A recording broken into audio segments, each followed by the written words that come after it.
Ladies and gentlemen, today is Good Friday. Now, to us it's a Good Friday, but to Jesus this is a horrible Friday.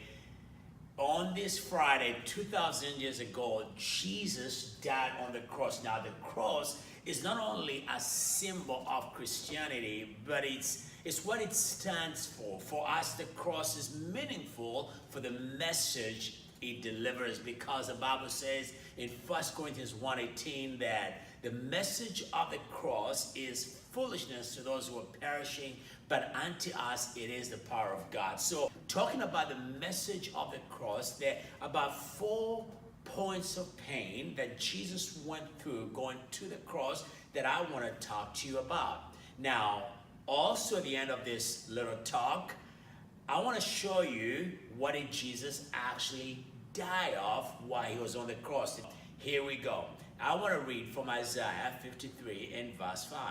It says, and this is where you remember we talked about the 4 points of pain, but he was pierced for our transgression. So 1 is he was pierced. He was crushed for iniquities. 2, he was crushed. The punishment that brought us peace was on him. 3, he was punished. 4, by his wounds we are healed. Now, those are 4 different points of pain that I want to go through very quickly. And so the first point of pain before actually Jesus got on the cross was the wounding, which, as I said, by his wounds were healed. It was a scourging. So what would happen, they would get a belt, a leather belt that had 9 branches out of this belt that at the end of it had hooks on it. It's actually called the cut of 9 tails, and they'll dip it in water so it will be heavy, and the Roman guards will now hit their victim with it, and they whip them, and the hooks would actually grab onto the flesh as they landed on their backs and then strip it open. Jesus got that. He was whipped 39 times because that was the Roman law, that you could only go 39 times.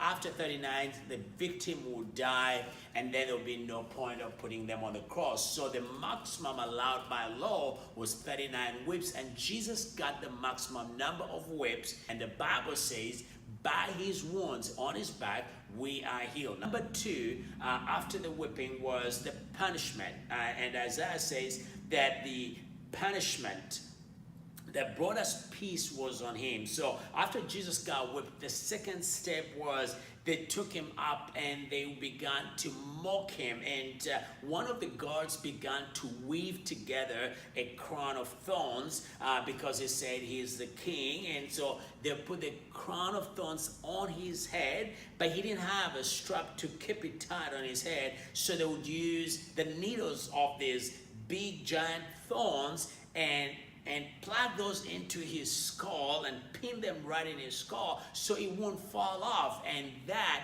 began to bleed. Now, Isaiah says that punishment is what gave us peace. Now, when you think about when you and I don't have peace, it's because we are anxious, it's because we are worried, it's because we are nervous, it's because we are depressed or frustrated.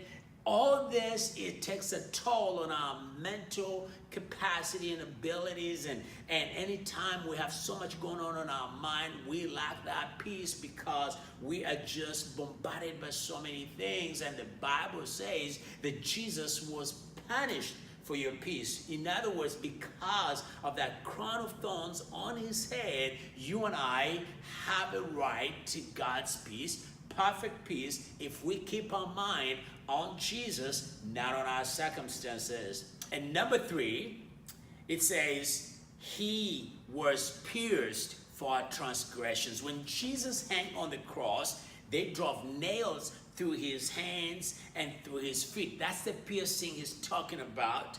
Why through the hands? Because for everything you and I have ever done, will ever do, and through his feet for all the places would ever go, all places we've ever been.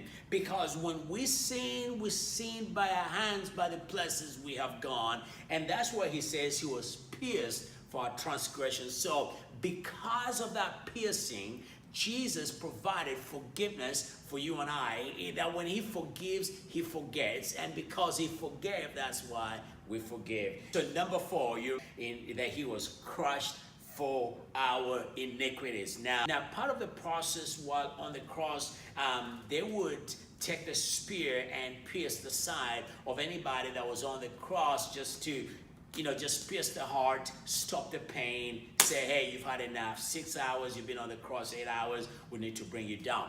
Now for Jesus, he was at the 9th hour, so it was sooner than they thought. And so the soldier says, wait a minute, I still have to do my job, verify that Jesus is dead, and he pierced him on the side. And the Bible says that blood and water came out. Now, if the spear took Jesus' last breath, it would have been just blood. But because blood and water came out, that implied that his heart ruptured before the soldier could rupture his heart. That's where the crushing comes in. His heart was crushed. You and I use that statement a lot of times, that my heart was crushed. God knew that you and I will get our hearts crushed in life. Some of us have been crushed maybe through relationships, or through divorce, through a wayward child, or through in-laws, whatever it is, we all know what it means, or a loss of a loved one, and our hearts get crushed. And Jesus knew that you and I will be crushed one day, and he wanted to experience what it is to be crushed. And Jesus died. His heart was crushed. In other words, his heart was broken, so that he would know what it means for you and I when our hearts are broken. And that is what took his last breath. And the Bible says, because his heart was broken, you and I can be healed of our broken hearts, because he paid the price. And you may be watching this. Maybe you still suffer from the heart, or the crush that you might have gone through, or the loss of a loved one, or a divorce, or a relationship, or something, I don't know. Something maybe crushed and wounded your heart. But I want you to know that on this Good Friday, Jesus paid the price and said, I want to heal your broken heart. This is why it is Good Friday. This is why we celebrate the love of God that was manifested for you and I on the cross.